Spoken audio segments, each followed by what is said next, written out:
প্রথমেই একটা প্রশ্ন দিয়ে শুরু করি। আচ্ছা, ধর্ম কিভাবে মস্তিষ্কে কাজ করে?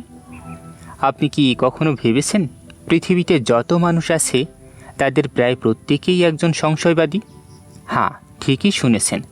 একজন গোঁড়া হিন্দু যখন শোনেন যে আত্মহত্যা বোমারুরা মারা গিয়েই স্বর্গে ৭২টি অপ্সরার সঙ্গে মিলিত হবে, তিনি হাসেন, বলেন অলীক কল্পনা। একজন মুসলমান যখন শোনেন যে যিশু পুনরুত্থানের পর আমেরিকা মহাদেশে গিয়েছিলেন, তিনিও হাসেন। একজন খ্রিস্টান যখন শোনেন যে শিবলিঙ্গে জল ঢাললে মনস্কামনা পূর্ণ হয়, তিনিও সেটাকে কুসংস্কার বলেন। মজার ব্যাপার হলো, পৃথিবীর প্রতিটি মানুষ প্রায় সবগুলো ধর্মের ব্যাপারেই সংশয়বাদী, শুধু নিজের ধর্মটা বাদে। আপনি যদি কোনো গোঁড়া বিশ্বাসীর সঙ্গে তর্কে জড়িয়ে পড়েন, তাহলে তাকে একটা সহজ প্রশ্ন করতে পারেন, পৃথিবীর অন্য ১০০০টা ধর্মীয় দাবির ব্যাপারে সে কি মনে করে। দেখবেন সে নিজেও প্রতিটা দাবিকেই অবিশ্বাস করছে, যুক্তি দিয়ে, প্রমাণের অভাব দেখিয়ে।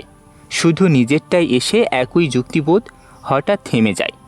সাংবাদিক জেমস হাউট এই পর্যবেক্ষণটা থেকে একটা গুরুত্বপূর্ণ সিদ্ধান্তে পৌঁছান। একজন গড়পড়তা বিশ্বাসী মানুষ পৃথিবীর ৯৯% ধর্মীয় দাবিকেই অস্বীকার করে। যে ১% তিনি বিশ্বাস করেন, প্রমাণের বিচারে সেটাও বাকি ৯৯%-এর চেয়ে আলাদা কিছু নয়। ফারাকটা শুধু জন্মসূত্রে পাওয়া পরিচয়। এখন আসুন আর একটু গভীরে যাওয়া যাক। বিবর্তন বিজ্ঞানী রিচার্ড ডকিন্স একটা অদ্ভুত কিন্তু চমকপ্রদ পরীক্ষা করেছেন। তিনি ধর্মকে বর্ণনা করেছেন ঠিক যেভাবে একজন চিকিৎসক কোনো নেশাদ্রব্যের প্রভাব বর্ণনা করেন, উপসর্গ ধরে ধরে। কল্পনা করুন, একটা মাদক আছে যার নাম দেওয়া যাক জেরিন ওয়াইল। অল্প মাত্রায় এটা নিরীহ, বিয়ে বাড়িতে, শেষকৃত্যে, রাষ্ট্রীয় অনুষ্ঠানে, সামাজিক সংযোগের কাজ করে। কিন্তু মাত্রা বাড়লেই সমস্যা শুরু। মাঝারি মাত্রায় এটা বাস্তবতার বোধ বিকৃত করে দেয়। ব্যবহারকারী শূন্যে কথা বলা শুরু করেন, বিশ্বাস করেন যে মনে মনে ইচ্ছা প্রকাশ করলেই তা সত্যি হয়ে যাবে। ভারী মাত্রায় এটা হ্যালুসিনেশন তৈরি করে। কেউ কেউ অদৃশ্য কণ্ঠস্বর শোনেন, দৃশ্য দেখেন। আর যারা এসব দর্শন সবচেয়ে বিশ্বাসযোগ্যভাবে বর্ণনা করতে পারেন, তারাই হয়ে ওঠেন নেতা। এমনকি তাদের মৃত্যুর বহু শতাব্দী পরেও অনুসারীরা তাদের প্রতীকী রক্তমাংস গ্রহণের আচার পালন করে যান। আর সবচেয়ে গুরুতর মাত্রায় এই নেশা মানুষকে নিজের জীবন আর অন্যের জীবনের প্রতি একেবারে উদাসীন করে তোলে। যে আত্মঘাতী হামলাকারী নিরীহ পর্যটকদের হত্যা করে ফাঁসির আসামি হয়েও উল্লাসে হাত ছুঁড়ে মারে, কারণ তার বিশ্বাস এই মৃত্যুই তাকে শহীদ বানাবে। ডকিন্সের ভাষায় সেই হাসিটা ঠিক একজন মাদকাসক্তেরই হাসি। শুনতে নিষ্ঠুর লাগতে পারে এই তুলনা, কিন্তু এখানে বিজ্ঞানের একটা সহজ প্রশ্ন লুকিয়ে আছে। যদি সত্যিই এমন কোনো পদার্থ থাকতো যা শিশু মস্তিষ্কে স্থায়ী পরিবর্তন আনতে পারে, যা যুক্তির চেয়ে বিশ্বাসকে প্রাধান্য দিতে শেখায়, যা যৌনতা নিয়ন্ত্রণের এক অদ্ভুত আবেশ তৈরি করে এবং যা চরম মাত্রায় সহিংসতার দিকে ঠেলে দিতে পারে, তাহলে সমাজ নিশ্চয়ই সেটাকে নিষিদ্ধ তালিকার শীর্ষে রাখত। অথচ বাস্তবে এই পদার্থটি মানে ধর্মীয় গোঁড়ামি বিশ্বজুড়ে অবাধে বিনা প্রেসক্রিপশনে সরবরাহ করা হয়। রাষ্ট্র একে করমুক্ত সুবিধা দেয়, এমনকি শিশুদের এতে অভ্যস্ত করে তোলার জন্য প্রতিষ্ঠানও গড়ে তোলা হয়। এখানে একটা জরুরি কথা স্পষ্ট করে নেওয়া দরকার। এই আলোচনার লক্ষ্য কোনো একক ধর্ম বা ব্যক্তিবিশ্বাসীকে আক্রমণ করা নয়। লক্ষ্য হলো বিশ্বাস নামক মানসিক প্রক্রিয়াটাকে যুক্তি আর প্রমাণের কাঠগড়ায় দাঁড় করানো, ঠিক যেভাবে আমরা অন্য যে কোনো দাবিকে যাচাই করি। আর এই যাচাইয়ের সবচেয়ে বড় বাধা হলো একটা অলিখিত সামাজিক নিয়ম। ধর্মীয় বিশ্বাসকে প্রশ্ন করা যাবে না, কারণ এটা স্পর্শকাতর। লেখক ডগলাস রাসকপ এই নিয়মটাকে চ্যালেঞ্জ করেছেন। তার যুক্তি হলো, সমাজে আমরা রাজনৈতিক মতাদর্শ, বৈজ্ঞানিক তত্ত্ব, এমনকি ব্যক্তিগত জীবন দর্শন নিয়েও প্রকাশ্যে বিতর্ক করি, প্রশ্ন তুলি, ভুল হলে সংশোধন করি। কিন্তু ধর্মীয় বিশ্বাসের বেলায় এসেই আমরা যুক্তির দরজা বন্ধ করে দিই। এটাকে অনুভূতির ব্যাপার বলে ঘোষণা করি, অথচ অনুভূতি দিয়ে তো মহাবিশ্বের প্রকৃতি নির্ধারিত হয় না। রাসকফের চোখে এই প্রশ্নহীনতাই বিশ্বাসকে এক ধরনের মানসিক স্থবিরতায় পরিণত করে। এমন এক অবস্থা যেখানে নতুন তথ্য, নতুন প্রমাণ আর মনের ভেতরে ঢোকার পথ খুঁজে পায় না। তাহলে প্রশ্ন দাঁড়ায়, যদি প্রতিটি ধর্মের অনুসারী বাকি সব ধর্মকে অযৌক্তিক মনে করেন, আর যদি বিশ্বাসের প্রক্রিয়াটা মস্তিষ্কে সত্যিই এমন প্যাটার্নে কাজ করে যা প্রমাণ নিরপেক্ষ, তাহলে আমরা কোন ভিত্তিতে বলি যে এর মধ্যে একটাই সত্য, বাকি সব ভুল? এই প্রশ্নটাকে সঙ্গী করেই আমরা আজকে যাত্রা শুরু করছি একটা বই নিয়ে, যার নাম রাখা হয়েছে খুব স্পষ্ট ভাষায়, everything you know about God is wrong. এটা কোনো একক লেখকের বই নয়। রাশ কিক সম্পাদিত এই বিশাল সংকলনে 40-এর বেশি লেখক, গবেষক আর সাংবাদিক একজোট হয়েছেন ধর্ম নামক প্রতিষ্ঠানটিকে খুঁটিয়ে দেখতে। মনস্তত্ত্ব থেকে রাজনীতি, বাইবেলের ইতিহাস থেকে ক্ষমতার অপব্যবহার, সঙ্গীত থেকে যৌনতা, কোনো কিছুই বাদ যায়নি। এখন আমরা দেখব, যখন এই বিশ্বাসের প্রশ্নহীনতা রাষ্ট্র ক্ষমতা আর প্রাতিষ্ঠানিক কাঠামোর সাথে মিশে যায়, তখন ঠিক কী ঘটে। আমেরিকা কি সত্যিই একটা খ্রিস্টান রাষ্ট্র? ফিলাডেলফিয়ার গির্জায় দশকের পর দশক ধরে কী ধামাচাপা দেওয়া হয়েছিল, আর ইরানের রাস্তায় কিভাবে একটা নীরব সংস্কারের বীজ বপন হচ্ছে। রাষ্ট্র, ক্ষমতা ও কেলেঙ্কারি। আমরা দেখেছি বিশ্বাস কিভাবে মস্তিষ্কে প্রশ্নহীনতার একটা দুর্গ গড়ে তোলে, কিন্তু সমস্যাটা তখনই সবচেয়ে বিপজ্জনক আকার নেয় যখন এই প্রশ্নহীনতা রাষ্ট্র ক্ষমতা আর প্রাতিষ্ঠানিক কাঠামোর সঙ্গে মিশে যায়। এখন আমরা ঢুকব ঠিক সেই জায়গাটায় যেখানে ধর্ম আর ক্ষমতা একসাথে হাত মিলিয়েছে। শুরু করা যাক আমেরিকা দিয়ে। প্রতি নির্বাচনের আগে একটা কথা খুব জোরে সোরে শোনা যায়, আমেরিকা একটা খ্রিস্টান রাষ্ট্র, কিন্তু ইতিহাস বলছে ভিন্ন কথা। যুক্তরাষ্ট্রের সংবিধানে সেই মূল দলিলে একবারও ঈশ্বর, যিশু, খ্রিস্ট বা বাইবেল শব্দগুলো নেই। উল্টো সংবিধানের 6ষ্ঠ অনুচ্ছেদে লেখা আছে, যুক্তরাষ্ট্রের কোনো পদে বসতে কারো ধর্মীয় পরীক্ষা দিতে হবে না। যেখানে স্বাধীনতার ঘোষণাপত্রে অন্তত স্রষ্টা শব্দটা এসেছে, সংবিধান সেই ইঙ্গিতটুকুও রাখেনি। বেঞ্জামিন ফ্রাঙ্কলিন যখন সাংবিধানিক সম্মেলনে ধর্মযাজকদের ডেকে আনার প্রস্তাব দিয়েছিলেন, প্রতিনিধিরা সেই প্রস্তাবটাই ভোটে তোলেননি। টমাস জেফারসন লিখেছিলেন, প্রতিবেশী 20 পুরুষ ঈশ্বরে বিশ্বাস করুক বা একজনেও না করুক, তাতে জেফারসনের পকেট কাটা যায় না, পাও ভাঙে না। জেমস ম্যাডিসন, যাকে সংবিধানের জনক বলা হয়, নিজের হাতে লিখে গিয়েছিলেন, ধর্ম আর রাষ্ট্র যত কম মেশানো হবে, দুটোই তত শুদ্ধ থাকবে। আর ইতিহাস সাক্ষী দেয় কেন এই পৃথকীকরণ জরুরি ছিল। রোমান সম্রাট কনস্ট্যান্টাইন যখন খ্রিস্টানদের উপাসনার স্বাধীনতা দিলেন, তার মাত্র 80 বছরের মধ্যেই সম্রাট থিওডোসিয়াস ঘোষণা করলেন, আর কারও সেই স্বাধীনতা নেই। এরপর 1300 বছর ধরে চলল ধর্মযুদ্ধ, ধর্মদ্রোহীদের বিচারের নামে নির্যাতন, ডাইনি পোড়ানো। প্রোটেস্ট্যান্ট নেতা জন কেলভিনের অনুমোদনেই এক চিকিৎসককে জীবন্ত পুড়িয়ে মারা হয়েছিল, শুধু তিনি ত্রিতত্ত্ববাদ নিয়ে প্রশ্ন তুলেছিলেন বলে। উপনিবেশ আমলের আমেরিকাতেও একই চিত্র। স্বাধীনতার খোঁজে আসা পিউরিটানরাই আবার কোয়েকারদের নিপীড়ন করছে।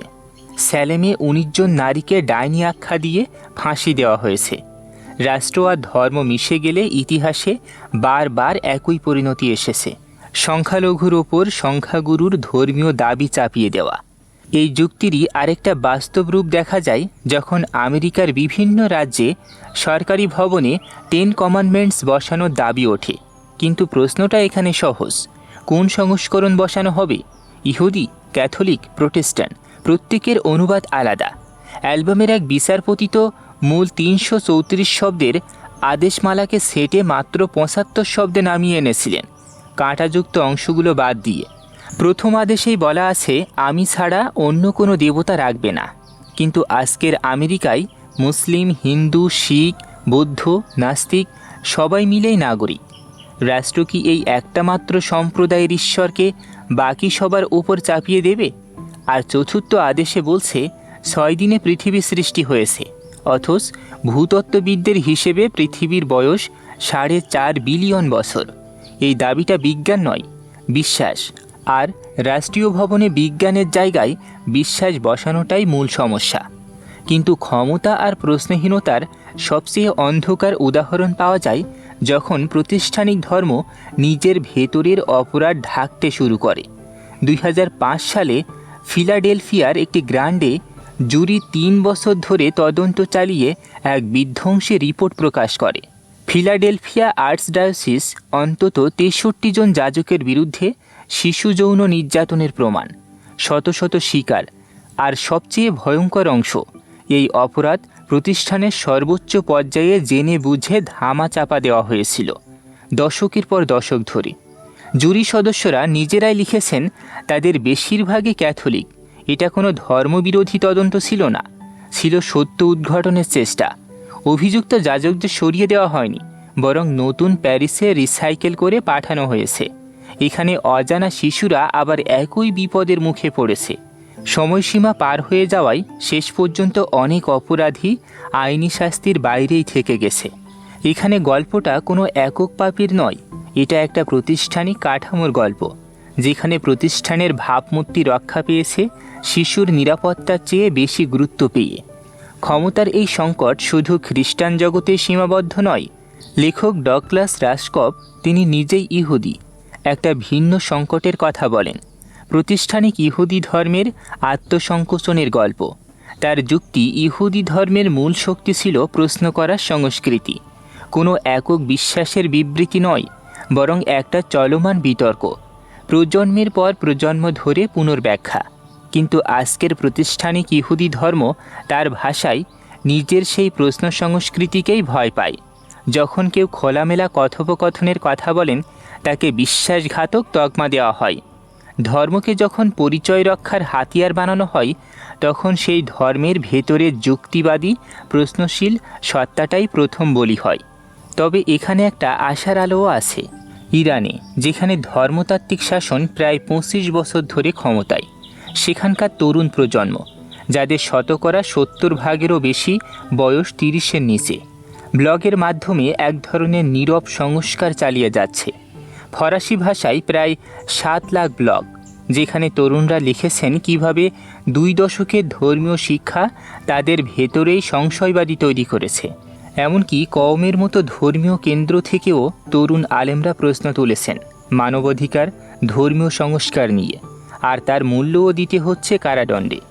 ইস্পাহানের প্রধান ইমাম নিজে 25 বছর পর পদত্যাগ করে বলেছেন, এই শাসন ব্যবস্থা ইসলাম আর মানবতা উভয়েরই শত্রু।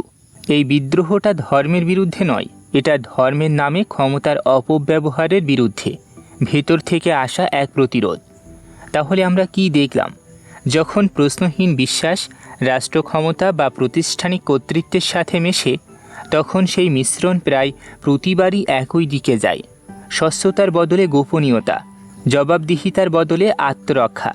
কিন্তু ইতিহাস এটাও দেখায়, যেখানেই মানুষ প্রশ্ন করার সাহস দেখিয়েছে, সেটা 18 শতকের ফিলাডেলফিয়ার সংবিধান প্রণেতা হন বা 21 শতকের তেহরানের এক তরুণ ব্লগার, সেখানেই পরিবর্তনের বীজ বোনা হয়েছে।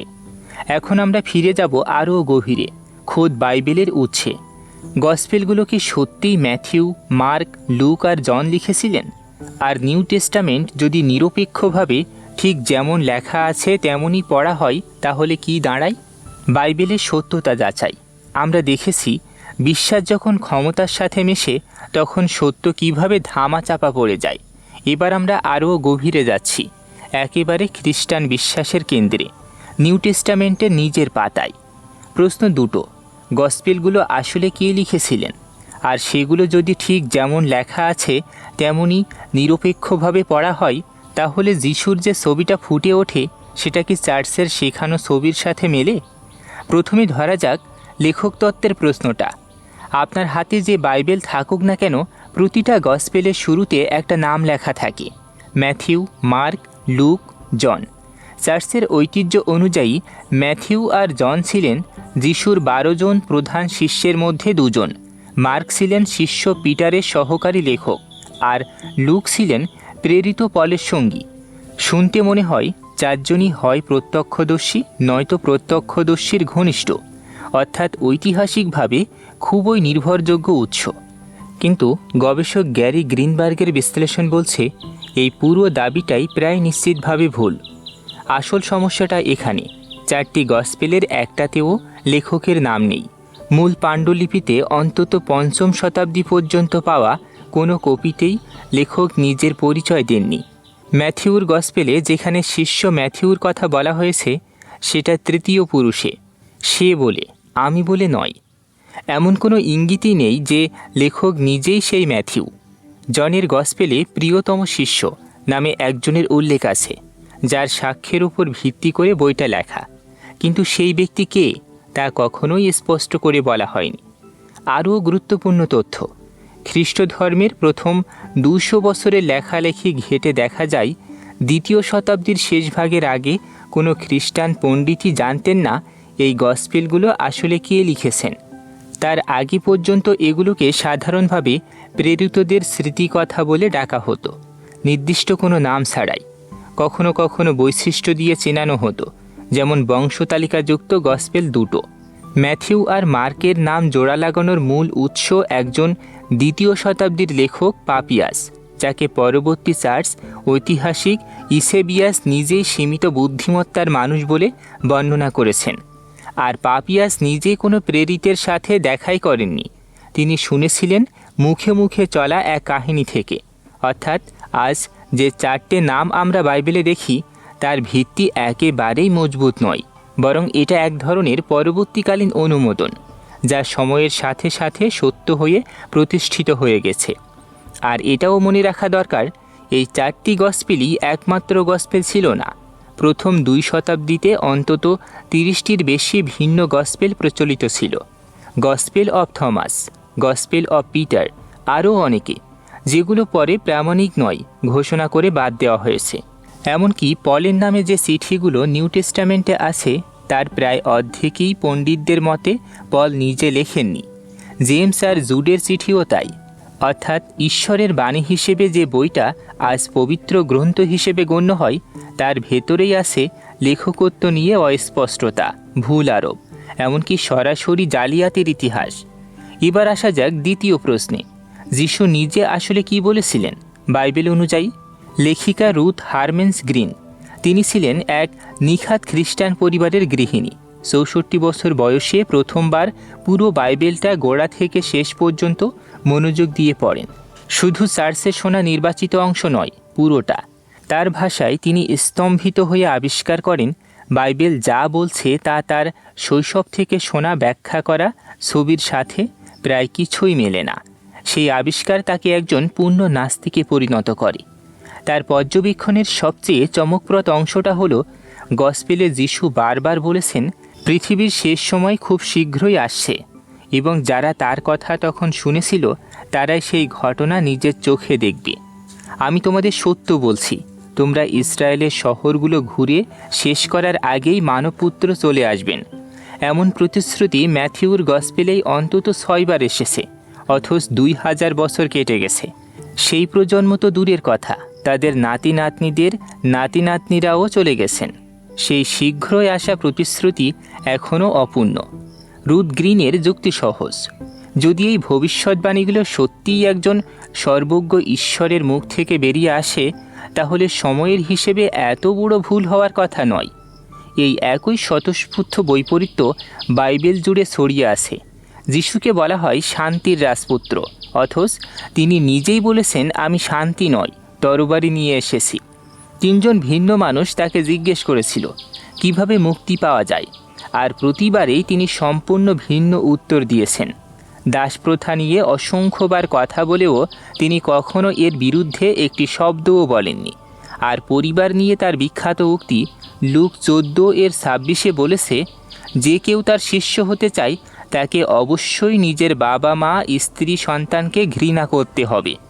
আধুনিক ব্যাখ্যাকারকরা বলার চেষ্টা করছেন ঘৃণা মানে আসলে কম ভালোবাসা, কিন্তু মূল গ্রিক শব্দ মিশেওর এর অভিধানিক অর্থ স্পষ্টতই ঘৃণা করা, তাড়া করা। এই যে টেক্সটকে নিজের সুবিধা মতো নরম করে নেওয়ার প্রবণতা, মনোবিজ্ঞানীরা একে বলেন কগনিটিভ ডিসোন্যান্স, প্রশমনের কৌশল। যখন আমরা জানি কিছু একটা বাস্তবে মেলে না, তখন মন নিজেই নতুন একটা ব্যাখ্যা আবিষ্কার করে নেয়, অস্বস্তিটা দূর করার জন্য, সত্যের জন্য নয়। আর এই বৈপরীত্যের সবচেয়ে অস্বস্তিকর উদাহরণ পাওয়া যায় ওল্ড টেস্টামেন্টের একটা কম আলোচিত অংশে, জাজেস বইয়ে যোদ্ধা জেফথার কাহিনী। যুদ্ধে যাওয়ার আগে তিনি ঈশ্বরের কাছে মানত করেন, জয়ী হয়ে ফিরলে ঘর থেকে সবার আগে যে বেরিয়ে আসবে তাকেই তিনি বলি দেবেন। জয়ী হয়ে ফেরার পর প্রথমেই দৌড়ে আসে তার একমাত্র সন্তান, তার মেয়ে। কাহিনী অনুযায়ী 2 মাস শোক পালনের পর মেয়েটি নিজেই ফিরে আসে, আর তার বাবা তার মানত পূরণ করেন। এই গল্প সাধারণত রবিবারের স্কুলে পড়ানো হয় না, কারণ এখানে কোনো নৈতিক শিক্ষার মোড়ক নেই। শুধু আছে ধর্মের নামে একজন পিতার হাতে সন্তানের প্রাণ বলি দেওয়ার নিরেট বিবরণ। তাহলে মূল কথাটা কি দাঁড়ায়? খ্রিস্ট ধর্মের ভিত্তিগুলো, যাদের উপর দাঁড়িয়ে আছে বিশ্বের সবচেয়ে বড় ধর্মীয় সংগঠন, যেগুলোর লেখকত্ব নিয়েই সবচেয়ে বড় প্রশ্নচিহ্ন আছে।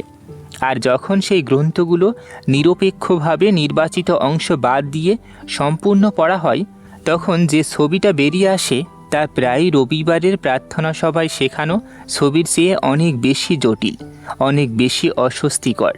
এটা কোনো ধর্মকে অপমান করার চেষ্টা নয়, এটা শুধু একটাই প্রশ্ন তোলে, টেক্সটকে যেমন আছে তেমন করে পড়া হবে, নাকি সেটাকে বারবার পুনর্ব্যাখ্যা করে আরামদায়ক করে তোলা হবে?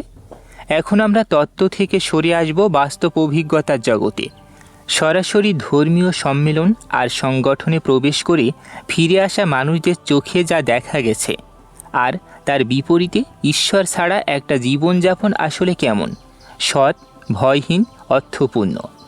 সরাসরি অভিজ্ঞতা ও ঈশ্বরহীন জীবন। এতক্ষণ আমরা ধর্মকে দেখেছি মনস্তত্ত্বের আয়নায়, রাষ্ট্রক্ষমতার আয়নায় আর টেক্সটের আয়নায়। এবার একটু ভিন্ন পথে হাঁটা যাক, সরাসরি মাঠ পর্যায়ের অভিজ্ঞতা। কিছু সাংবাদিক আর লেখক নিজেরাই ঢুকে পড়েছিলেন ধর্মীয় সংগঠনের ভেতরে, দেখেছিলেন কি ঘটে যখন বিশ্বাস আর ক্ষমতা এক ছাদের নিচে বাস করে। শুরু করা যাক এমন একটা কাহিনী দিয়ে যেটা প্রায় সিনেমার মতো শোনায়, কিন্তু সম্পূর্ণ সত্য। ভারতের এক দর্শনের অধ্যাপক, নাম মোহনচন্দ্র রজনীশ, 1971 সালে চাকরি ছেড়ে নিজেকে ঘোষণা করলেন ভগবান শ্রী রণজীশ, যার অর্থ তিনি নিজেকে ঈশ্বর বলে চিনে ফেলেছেন। তার শিক্ষা ছিল সহজ, এক কথায় উপভোগ করো। প্রথাগত ভারতীয় গুরুদের মতো তপস্যা নয়, বরং ভোগবিলাসকেই তিনি বানিয়ে ফেলেছিলেন আধ্যাত্মিকতার পথ। পুনেতে তার আশ্রম হয়ে উঠল পশ্চিমা তরুণ তরুণীদের এক তীর্থস্থান। কমলা রঙের পোশাক পরে হাজার হাজার অনুসারী তার তথাকথিত ডাইনামিক মেডিটেশনে যোগ দিতেন, যেখানে চোখ বেঁধে বা সম্পূর্ণ নগ্ন অবস্থায় চিৎকার, মারামারি আর যৌনতার মধ্য দিয়ে নিজেকে খুঁজে পাওয়ার চেষ্টা করা হতো। এরপর 1981 সালে রণজীশ 12 টন লাগেজ নিয়ে আমেরিকায় পাড়ি জমান। ওরেগনের এক মরুভূমি এলাকায় 7,000 অনুসারী নিয়ে গড়ে তোলেন 60,000 একরের এক কমিউন। এরপর যা ঘটে তা রীতিমতো অবিশ্বাস্য। তিনি হঠাৎ নীরবতার মাধ্যমে কথা বলা শুরু করেন আর কমিউনের দায়িত্ব তুলে দেন তার সহকারী শিলার হাতে, যিনি নিজেকে রানী ঘোষণা করে বন্দুকধারী প্রহরী বসিয়ে দেন। অনুসারীরা বিনা পারিশ্রমিকে দিনে 12 ঘন্টা খাটতেন, অথচ প্রতিশ্রুতি ছিল তাদের সব সঞ্চয় ফেরত দেওয়া হবে। সেটা কখনো হয়নি। স্থানীয় নির্বাচনে জেতার জন্য হাজার হাজার গৃহহীন মানুষকে কমিউনে এনে ভোটার বানানোর চেষ্টা করা হয়। আর যখন প্রতিরোধ শুরু হয়, শিলার অনুসারীরা আশেপাশের রেস্তোরাঁর সালাদ বারে সালমোনেলা ব্যাকটেরিয়া মিশিয়ে দেন, যা আমেরিকার ইতিহাসে প্রথম সফল জৈব সন্ত্রাসী হামলা হিসেবে নথিভুক্ত। FBI তদন্তে কমিউনে গোপন আড়িপাতার যন্ত্র, HIV নিয়ে গোপন গবেষণাগার, এমনকি রজনীশের নিজের শোবার ঘরে লাফিং গ্যাস সরবরাহের ব্যবস্থাও পাওয়া যায়। শেষ পর্যন্ত রণজীশ নিজেই বলেন, শিলা কমিউনটাকে চালাচ্ছিলেন ফ্যাসিস্ট বন্দি শিবিরের মতো, অথচ তিনি নিজেই 93টা রোলস রয়েস গাড়ির মালিক হয়ে গিয়েছিলেন যখন তার হাজার অনুসারী নিঃস্ব হয়ে পড়েছিলেন। এই কাহিনীটা গুরুত্বপূর্ণ, কারণ এটা দেখিয়ে দেয় ক্যারিশমা, আধ্যাত্মিক ভাষা আর অন্ধ আনুগত্যের মিশ্রণ কতটা বিপজ্জনক হতে পারে। ধর্মের প্রথাগত কাঠামের বাইরেও একজন মানুষ নিজেকে ঈশ্বর ঘোষণা করলেই তার প্রতি প্রশ্নহীন আনুগত্য তৈরি হয়, আর সেই প্রশ্নহীনতার সুযোগেই জন্ম নেয় শোষণ। এবার আসা যাক আরেকটা প্রশ্নে। যারা এই ধরনের প্রশ্নহীন বিশ্বাসের বাইরে দাঁড়িয়ে থাকেন, অর্থাৎ নাস্তিকরা, তাদের নিজেদের অভিজ্ঞতা কেমন? লেখিকা ডিয়ানা নার্সিসোর পর্যবেক্ষণ বেশ কৌতূহলোদ্দীপক। তিনি লক্ষ্য করেন একজন খ্রিস্টান কখনো নিজেকে আসলে খ্রিস্টান নই বলে দাবি করেন না, কিন্তু বহু নাস্তিক নিজের পরিচয় থেকেই পালিয়ে বেড়ান। নাস্তিক শব্দটার বদলে তারা ব্যবহার করেন মানবতাবাদী, মুক্তমনা, অজ্ঞবাদী, যুক্তিবাদী, এসব নরম প্রতিশব্দ। কেন? কারণ সমাজে নাস্তিক শব্দটাকে বানানো হয়েছে প্রায় আক্রমণাত্মক এক তকমা হিসেবে। অথচ ইতিহাস ঘাঁটলে দেখা যায় নাস্তিক শব্দটার ব্যবহার শুরু থেকেই আপেক্ষিক। প্রাচীন বহু দেবতাবাদীরা এক দেবতাবাদীদের নাস্তিক বলতেন, কারণ তারা স্থানীয় দেবতাদের পূজা করতেন না। রোমানরা খ্রিস্টানদেরকেই নাস্তিক বলে ডাকতেন। অর্থাৎ ইতিহাসে নাস্তিক মানে কখনোই কোনো কিছুতেই বিশ্বাস না করা ছিল না, বরং প্রচলিত দেবতায় বিশ্বাস না করা। আজকের নাস্তিকরা শুধু সেই তালিকাটা আরেকটু দীর্ঘ করেছেন মাত্র। লেখিকার যুক্তি, নাস্তিকতা আসলে কোনো বিশ্বাস নয়, বরং এক ধরনের সত্যতা। যে প্রমাণ নেই তাকে সত্য বলে মেনে না নেওয়ার সত্যতা। যেমন বলা হয়, নাস্তিকতা যদি ধর্ম হয় তাহলে টাক মাথাও তো একটা চুলের রং। কিন্তু এখানেই সবচেয়ে কঠিন প্রশ্নটা আসে, যদি ঈশ্বর না থাকে, যদি পরকাল না থাকে, তাহলে মৃত্যুর মুখোমুখি দাঁড়িয়ে সান্ত্বনা কোথায়? লেখিকা গ্রেটা ক্রিস্টিনা এই প্রশ্নের একটা অসাধারণ উত্তর দিয়েছেন। এমন এক সান্ত্বনা যার সাথে ঈশ্বরের কোনো সম্পর্ক নেই। তার যুক্তি হলো, আমাদের অস্তিত্বই দাঁড়িয়ে আছে সময় আর পরিবর্তনের ওপর। প্রতিটা মুহূর্ত জন্ম নেয় আগের মুহূর্তের মৃত্যুর ভেতর দিয়ে। সঙ্গীত শোনা, প্রিয়জনের সাথে কথা বলা, খাওয়া, নাচা, জীবনের যা কিছু অর্থপূর্ণ সব কিছুই সম্ভব হয় শুধু কারণ সময় বয়ে যায়, মুহূর্তগুলো হারিয়ে যায়। যদি কোনো মুহূর্ত কখনো শেষ না হতো, তাহলে লুই আর্মস্ট্রংয়ের সুরও কখনো পরের নোটে যেতে পারত না। খ্রিস্টানার ভাষায় ক্ষতি ছাড়া অস্তিত্বই সম্ভব নয়। আর সেই ক্ষয়িষ্ণুতাকে ভয় না পেয়ে বরং সেটাকেই জীবনের সৌন্দর্যের উৎস হিসেবে দেখাটাই এক ধরনের পরিণত সাহস। মৃত্যুকে অস্বীকার করার জন্য কাল্পনিক পরকাল বানানোর কোনো দরকার নেই, বরং প্রতিটা মুহূর্তকে সত্যিকার অর্থে মূল্য দেওয়ার জন্যই মৃত্যুর অনিবার্যতা স্বীকার করে নেওয়া দরকার। তাহলে এখন আমরা কী নিয়ে এগোবো? একদিকে দেখলাম ক্যারিসম্যাটিক নেতৃত্ব আর প্রশ্নহীন আনুগত্য কিভাবে একটা কমিউনকে শোষণ আর সহিংসতার আঁকড়ায় পরিণত করতে পারে। অন্যদিকে দেখলাম বিশ্বাসীনতা মানেই শূন্যতা নয়, বরং এটা হতে পারে একটা সৎ, ভয়হীন, এমনকি সান্ত্বনাদায়ক জীবন দর্শনের ভিত্তি। এখন আমরা যাচ্ছি আরও অস্বস্তিকর একটা জায়গায়, যেখানে ধর্মের নামে অভিশাপ দেওয়া হয়, নারীদের বন্দি করে রাখা হয়, আর একই সাথে সেই একই ধর্মীয় ঐতিহ্যের গভীরে লুকিয়ে থাকে যৌনতা নিয়ে চমকপ্রদ দ্বিচারিতা, ক্ষমতা, ভণ্ডামি ও যৌনতা। আমরা দেখেছি প্রশ্নহীন আনুগত্য কিভাবে একটা কমিউনকে শোষণের যন্ত্রে পরিণত করতে পারে। এবার আমরা দেখব যখন এই একই প্রশ্নহীনতা প্রতিষ্ঠিত শতবৎস পুরনো ধর্মীয় কাঠামোর ভেতরে ঢুকে পড়ে এবং কিভাবে সেই একই কাঠামো নিজের ইতিহাসে যৌনতা নিয়ে এক গভীর দ্বিচারিতা লালন করে এসেছে। শুরু করা যাক আয়ারল্যান্ডের একটা ঘটনা দিয়ে, যা 1993 সালে দুবলিনে ঘটেছিল প্রায় দুর্ঘটনাক্রমে। একটি ক্যাথলিক কনভেন্টের জমি এক ডেভেলপারের কাছে বিক্রি হওয়ার পর নির্মাণ কাজ শুরু হতেই মাটির নিচে পাওয়া যায় একটা গণকবর। 155 জন নারীর দেহ অবশেষ। এদের মধ্যে 45 জনের নামই জানতে পারেননি সন্ন্যাসিনীরা। 80 জনের ছিল না কোনো মৃত্যু সনদ। অথচ এদের অনেকেই মারা গিয়েছিলেন মাত্র কয়েক দশক আগে, 60-70-এর দশকে। এই আবিষ্কার উন্মোচন করে ম্যাগডালিন আইসেলাম নামের এক ভয়াবহ প্রতিষ্ঠানের ইতিহাস। 19বিংশ শতাব্দীতে এগুলো শুরু হয়েছিল পতিতা নারীদের সংশোধনের আশ্রয়স্থল হিসেবে, কঠোর পরিশ্রম আর ধর্মীয় শিক্ষার মাধ্যমে। কিন্তু ক্যাথলিক ধর্মতত্ত্বের একটা বিশেষ ধারণা, পাপমুক্ত অবস্থায় মৃত্যুবরণের প্রয়োজনীয়তা, এই প্রতিষ্ঠানগুলোকে ধীরে ধীরে বদলে দেয় সংশোধনাগার থেকে আজীবন বন্দিশালায়। আর যেহেতু এই লন্ড্রি প্রতিষ্ঠানগুলো লাভজনক ব্যবসাও ছিল, নারীদের যত বেশি দিন আটকে রাখা যেত ততই লাভ বাড়ত। ধীরে ধীরে পতিতা ছাড়াও ধর্ষণের শিকার নারী, অবিবাহিত মেয়েরা, এমনকি শুধু সুন্দরী হওয়ার কারণে প্রলোভনদায়ী তকমা পাওয়া কুমারী মেয়েরাও এসে জমা হতে থাকেন এসব প্রতিষ্ঠানে। মোট আনুমানিক 30,000 নারী আয়ারল্যান্ডের এই ব্যবস্থায় বন্দী ছিলেন। আর সবচেয়ে অস্বস্তিকর সত্য হলো, বিশ্বের বাকি অংশ যখন 1960-এর দশকে যৌন স্বাধীনতার নতুন যুগে প্রবেশ করেছে, তখনও আয়ারল্যান্ডে এই প্রতিষ্ঠানগুলো সম্প্রসারিত হচ্ছিল। শেষ ম্যাকডালিন লন্ড্রি বন্ধ করা হয় 1996 সালে, অর্থাৎ আজকের অনেক মানুষের জীবদ্দশাতেই। এই কাহিনীর সবচেয়ে গুরুত্বপূর্ণ শিক্ষা হল ভণ্ডামির প্যাটার্নটা। একই সময়ে ব্রিটিশ রাজপরিবারের নারীদের পোশাকের প্রতি ভালোবাসা নিয়ে কেউ প্রশ্ন তোলেনি, অথচ সাধারণ ঘরের একটা মেয়ে শুধু সুন্দর পোশাক পরার কারণেই পাপী আখ্যা পেয়ে সারা জীবনের জন্য বন্দী হয়ে গেছেন। নৈতিকতার মাপকাঠি সবসময় সমানভাবে প্রয়োগ হয়নি। ক্ষমতাহীনদের ওপর কঠোরভাবে, ক্ষমতাবানদের ক্ষেত্রে নিঃশব্দে। এই ভণ্ডামির প্যাটার্নটা আরও স্পষ্ট হয়ে ওঠে যখন আমরা তাকাই যৌনতা নিয়ে ধর্মীয় ইতিহাসের আরেকটা দিকে। শুধু নিয়ন্ত্রণ নয়, বরং উদযাপনের দিকে। বিশ্বের প্রাচীনতম টিকে থাকা ধর্ম হিন্দু ধর্মের মন্দিরগুলোর দেয়ালে, বিশেষ করে মধ্যযুগে নির্মিত অসংখ্য মন্দিরে খোদাই করা আছে অত্যন্ত স্পষ্ট প্রেমমূলক ভাস্কর্য।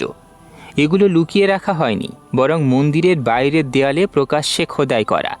কারণ ঐতিহ্যগতভাবে হিন্দু দর্শনে প্রেম আর যৌনতাকে দেখা হয়েছে ঐশ্বরিক শক্তির প্রকাশ হিসেবে, আধ্যাত্মিক জ্ঞান অর্জনের একটা পথ হিসেবে, লজ্জার বিষয় নয়। ধর্মতত্ত্ব গবেষক জেফ্রি লিটকের ভাষায়, হিন্দু দর্শনে যৌনতা আর আধ্যাত্মিকতা একই অগ্নিশিখার দুটো রূপ, যে আগুন জীবন দেয়, আবার সেই জীবনকে অতিক্রম করার পথও দেখায়। কিন্তু ইতিহাস এই ঐতিহ্যের প্রতিও সহনশীল ছিল না। দ্বাদশ শতাব্দীতে মুসলিম বিজয়ীরা যখন ভারতে প্রবেশ করেন, প্রাণী প্রতিমা তৈরির বিরুদ্ধে নিজেদের ধর্মীয় নিষেধাজ্ঞার কারণে অসংখ্য মন্দির ধ্বংস করে দেওয়া হয়। পরে ঊনবিংশ শতাব্দীতে ব্রিটিশ মিশনারিরা এসেও এই ভাস্কর্যগুলোকে অশ্লীল আখ্যা দিয়ে ধ্বংসের প্রস্তাব দেন। এমনকি ব্রিটিশ পার্লামেন্টেও এ নিয়ে বিতর্ক হয়। শুধুমাত্র উপনিবেশিক নীতির কারণে সেগুলো টিকে যায়। এমনকি বিংশ শতাব্দীর মাঝামাঝি সময়েও আমেরিকায় এসব ভাস্কর্যের ছবি সম্বলিত একটা বই প্রকাশ করার অপরাধে লেখক লরেন্স গিগনারের বাড়িতে অভিযান চালিয়ে তার সংগ্রহ বাজেয়াপ্ত করা হয়েছিল। আর এই দ্বিচারিতার সবচেয়ে অপ্রত্যাশিত উদাহরণ পাওয়া যায় খ্রিস্ট ধর্মের একেবারে কেন্দ্রে, ভ্যাটিকানের সেন্ট পিটার্স ব্যাসিলিকায়। সেন্ট পিটারের কবরের ওপর নির্মিত এই বেদি খ্রিস্ট ধর্মের সবচেয়ে পবিত্র স্থান, যেখানে শুধুমাত্র পোপ নিজে হাত দিতে পারেন। এই বেদি ঘিরে থাকা স্তম্ভগুলোতে ভাস্কর্য খোদাই করেছিলেন ইতিহাসের অন্যতম শ্রেষ্ঠ ভাস্কর জিয়ান লরেঞ্জো বার্নিনি, যার হাতেই তৈরি বিখ্যাত এক্সটাসি অব সেন্ট তেরেসা। প্রতি বছর প্রায় 40 লক্ষ মানুষ এই বেদির পাশ দিয়ে হেঁটে যান, কিন্তু হাতে গোনা কয়েকজনই লক্ষ্য করেন সেই খোদাইয়ের নকশাগুলোর ভেতরে লুকিয়ে আছে নারী শরীরের অত্যন্ত স্পষ্ট প্রতীকী রূপ 8টি ভিন্ন স্তম্ভে। শতাব্দীর পর শতাব্দী ধরে শিল্প ইতিহাসবিদরা এই নকশার অর্থ নিয়ে বিতর্ক করে আছেন। কেউ বলেন এটা সন্তান জন্মের প্রতীক, কেউ বলেন এটা নিছক নকশাগত কাকতাল। কিন্তু আসল প্রশ্নটা থেকেই যায়, খ্রিস্ট ধর্মের সবচেয়ে পবিত্র স্থানে প্রকাশ্য দিবালোকে শতাব্দীর পর শতাব্দী ধরে এমন একটা বিতর্কিত শিল্পকর্ম টিকে থাকতে পারে, অথচ সেই একই প্রতিষ্ঠান বহু শতাব্দী ধরে সাধারণ মানুষের যৌনতাকে নিয়ন্ত্রণ আর শাস্তির বিষয় বানিয়ে রেখেছে। তাহলে প্যাটার্নটা পরিষ্কার হয়ে উঠছে। ধর্মীয় প্রতিষ্ঠান যখন ক্ষমতার আসনে বসে, তখন নৈতিকতার নিয়ম প্রায় দ্বিমুখী হয়ে যায়। সাধারণ মানুষ, বিশেষ করে নারীরা, নিয়ন্ত্রণ আর শাস্তির শিকার হন সবচেয়ে বেশি। অথচ প্রতিষ্ঠানের নিজস্ব ইতিহাস আর শিল্পকলার গভীরে লুকিয়ে থাকে সেই একই বিষয়ের প্রতি এক জটিল, কখনো কখনো স্ববিরোধী মুগ্ধতা। এখন আমরা এই যাত্রা শেষ করব একটু ভিন্ন সুরে, সঙ্গীত আর ইতিহাসের মধ্য দিয়ে। দেখব বিশ্বের সবচেয়ে ভালোবাসার সঙ্গীতগুলোর পেছনে কতজন অবিশ্বাসী মানুষের হাত ছিল, আর তিব্বতের শান্তিপূর্ণ ধর্মতান্ত্রিক স্বর্গ নামের মিথ্যা আসলে ইতিহাসে কতটা সত্য। আর সবশেষে আমরা ফিরে তাকাবো এই পুরো যাত্রা থেকে যুক্তিবাদী জীবন দর্শনের জন্য কী শিক্ষা নেওয়া যায়। সঙ্গীত, ইতিহাস ও উপসংহার। এতক্ষণ আমরা দেখেছি ধর্মীয় প্রতিষ্ঠান কিভাবে ক্ষমতার আসনে বসে দ্বিচারিতার জন্ম দেয়। এখন আমরা যাত্রা শেষ করব দুটো ভিন্ন সুরে। প্রথমে সঙ্গীতের এক অপ্রত্যাশিত ইতিহাস নিয়ে, তারপর একটা আদর্শ ধর্মতান্ত্রিক রাজ্য এর মিথ ভেঙে। শুরু করা যাক একটা প্রশ্ন দিয়ে। যখন আমরা মহান সঙ্গীত শুনি, ধর্মীয় স্তোত্র বা ক্রিসমাস ক্যারল, তখন কি আমরা ভাবি সেই সুরের স্রষ্টা আসলে বিশ্বাসী ছিলেন না অবিশ্বাসী? লেখক ড্যান বার্কারের গবেষণা এখানে চমকপ্রদ কিছু তথ্য তুলে ধরে। মোৎসার্ট শৈশবে গির্জার মিউজিশিয়ানের ছেলে হিসেবে বেড়ে ওঠা এক প্রতিভা। বুড়ো হয়ে নিজের ধর্মীয় বিশ্বাস প্রায় সম্পূর্ণভাবে ত্যাগ করেছিলেন। যোগ দিয়েছিলেন ফ্রিম্যাসনদের সঙ্গে, যাদের ক্যাথলিক চার্চ তখন নিন্দা করত। মৃত্যুশয্যায় তিনি নিজে থেকে পাদ্রি ডাকতে চাননি, তার স্ত্রী ডেকেছিলেন, কিন্তু সেই পাদ্রি আসতেই রাজি হয়নি। বেটোফেন আরেক ক্যাথলিক পরিবারে জন্ম নেওয়া সঙ্গীতজ্ঞ, তার জীবন জীবিকারদের মতে কখনো নিয়মিত গির্জায় যাননি, পাদ্রীদের সন্দেহের চোখে দেখতেন। তার বিখ্যাত ওড টু জয়ে যে আনন্দের বন্দনা করা হয়েছে তা বাইবেলের ঈশ্বর নয়, বরং শিলারের মানবতাবাদী কবিতা, যেখানে প্রাচীন পৌত্তলিক দেবতাদের আহ্বান করা হয়েছে। মৃত্যুর সময় বন্ধুদের অনুরোধে পাদ্রির কাছ থেকে শেষকৃত্য অনুষ্ঠান করানোর পর তিনি লাতিন ভাষায় নাকি বলেছিলেন, হাততালি দাও বন্ধুরা, নাটক শেষ হলো। আর ফরাসি সুরকার বার্লিওস নিজেকে সরাসরি নাস্তিক বলে পরিচয় দিতেন, অথচ তিনিও রচনা করেছিলেন গির্জার জন্য রিকুয়েম। এই তালিকা এগিয়ে যায় জনপ্রিয় সঙ্গীতেও। Over the river and through the woods, যে গানটা প্রতি বছর লক্ষ লক্ষ শিশু শীতকালীন উৎসবে গায়, লিখেছিলেন লিডিয়া মারিয়া চাইল্ড, একজন মুক্তমনা লেখিকা, যিনি নিজের বইতে লিখেছিলেন, ধর্মতত্ত্ব পৃথিবীতে যে পরিমাণ অনিষ্ট করেছে তার সীমা নেই। আর স্টিফেন ফস্টার, যাকে বলা হয় আমেরিকান জনপ্রিয় সঙ্গীতের জনক, oh Susanna, my old Kentucky home এর মতো গানের স্রষ্টা, কখনো কোনো গির্জায় যোগ দেননি। জীবনের শেষ দিকে দারিদ্র্যের মধ্যে যখন তিনি রবিবার স্কুলের জন্য ধর্মীয় গান লিখতে বাধ্য হয়েছিলেন, তার জীবনীকার লিখেছিলেন, তিনি ঈশ্বরকে খুঁজে পাননি, কিন্তু একজন প্রকাশক খুঁজে পেয়েছিলেন। ইরভিং বার্লিন আর জর্জ গার্সউইনের মতো কিংবদন্তিরাও নিজেদের প্রথম হিট গানে ফস্টারকে শ্রদ্ধা জানিয়েছিলেন।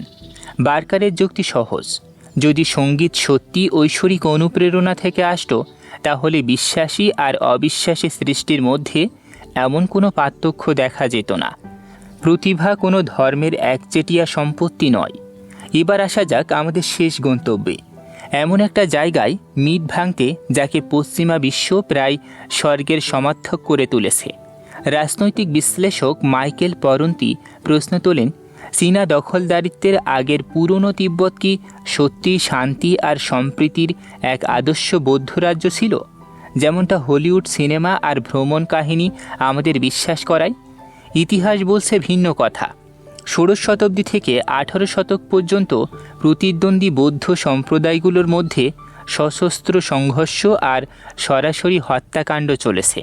মাত্র 170 বছরের মধ্যে 5 জন দালাই লামা, যাদের অবতার ঈশ্বর মনে করা হতো, নিজেদের পুরোহিত বা রাজদরবারের লোকদের হাতেই খুন হয়েছেন। আর 1959 সালের আগে পর্যন্ত তিব্বতের সমাজ কাঠামো ছিল সরাসরি সামন্তবাদী। বেশিরভাগ কৃষিজমি ছিল বড় বড় মঠ আর অভিজাতদের মালিকানায়, যেখানে 7 লক্ষেরও বেশি মানুষ প্রায় কৃতদাসের মতো জীবন কাটাতেন। এই ভূমিদাসদের বিয়ে করতে হলে প্রভুর অনুমতি লাগত। তাদের সন্তানও জন্ম থেকেই দাসত্বের বাঁধনে বাঁধা থাকত। পালানোর চেষ্টা করলে নির্মম শাস্তি পেতে হতো।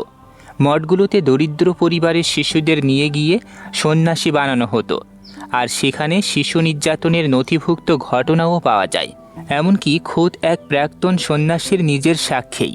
পারেন্তির যুক্তি স্পষ্ট, এটা কোনো বৌদ্ধ ধর্মের সমালোচনা নয়, বরং একটা সতর্কবার্তা। কোনো ধর্মীয় ব্যবস্থাকেই শুধু তার দর্শনের সৌন্দর্য দিয়ে বিচার করা উচিত নয়। বিচার করতে হয় সেই ব্যবস্থা বাস্তবে মানুষের সাথে কী আচরণ করেছিল তা দিয়ে। তাহলে এই দীর্ঘ যাত্রা শেষে আমরা কোথায় এসে দাঁড়ালাম? আমরা দেখেছি বিশ্বাস কিভাবে মস্তিষ্কে প্রশ্নহীনতার দুর্গ গড়ে তোলে, অথচ প্রতিটি মানুষই আসলে বাকি সব ধর্মের ব্যাপারে সংশয়বাদী। দেখেছি রাষ্ট্র ক্ষমতা আর ধর্মের মিশ্রণ ইতিহাসে বারবার একই পরিণতি ডেকে এনেছে, নিপীড়ন, ধামাচাপা, প্রশ্নহীনতা। দেখেছি খোদ ধর্মগ্রন্থের ভেতরেই লেখকত্ব আর ধারাবাহিকতা নিয়ে কতটা অনিশ্চয়তা লুকিয়ে আছে। দেখেছি ক্যারিসম্যাটিক নেতৃত্বের বিপদ, আর বিপরীতে দেখেছি বিশ্বাসহীনতা মানেই শূন্যতা নয়, বরং হতে পারে সৎ ও সাহসী এক জীবন দর্শন। দেখেছি ক্ষমতা যখন ধর্মীয় বৈধতা পায় তখন নৈতিকতার মাপকাঠি কিভাবে দ্বিমুখী হয়ে যায়। আর এখন দেখলাম এমনকি সবচেয়ে আদর্শ বলে প্রচারিত সমাজ ব্যবস্থাও ইতিহাসের কঠোর আলোয় ফেললে কতটা জটিল, কতটা অসম্পূর্ণ। এই পুরো যাত্রার মূল বার্তাটা কোনো নির্দিষ্ট ধর্মের বিরুদ্ধে নয়, এটা একটা পদ্ধতির পক্ষে দাঁড়ানো, প্রশ্ন করার, প্রমাণ চাওয়ার, ইতিহাসকে যেমন আসে তেমন দেখার সাহস। রাস কিকের এই সংকলনের 40 জনেরও বেশি লেখক ভিন্ন ভিন্ন পটভূমি থেকে এসেও একটা জায়গায় একমত। বিশ্বাসকে প্রশ্নের ঊর্ধ্বে রাখার সংস্কৃতি সবচেয়ে বেশি ক্ষতি করে, প্রশ্ন করাটা নয়। আপনি যদি সত্যি সৎভাবে সত্যের সন্ধান করতে চান তাহলে সেই সন্ধানে কোনো বিষয়কেই আলোচনার বাইরে রাখা যায় না, এমনকি সবচেয়ে পবিত্র বলে গণ্য করা বিষয়টিকেও না। প্রিয় শ্রোতা, ভিডিওটি ভালো লাগলে লাইক দিন, চিন্তাশীল মানুষদের সাথে শেয়ার করুন এবং এমন আরও গভীর বই বিশ্লেষণ শুনতে কথনিকাতে সাবস্ক্রাইব করুন। কমেন্টে অবশ্যই আপনার মূল্যবান মন্তব্য লিখে জানাতে ভুলবেন না। ধন্যবাদ।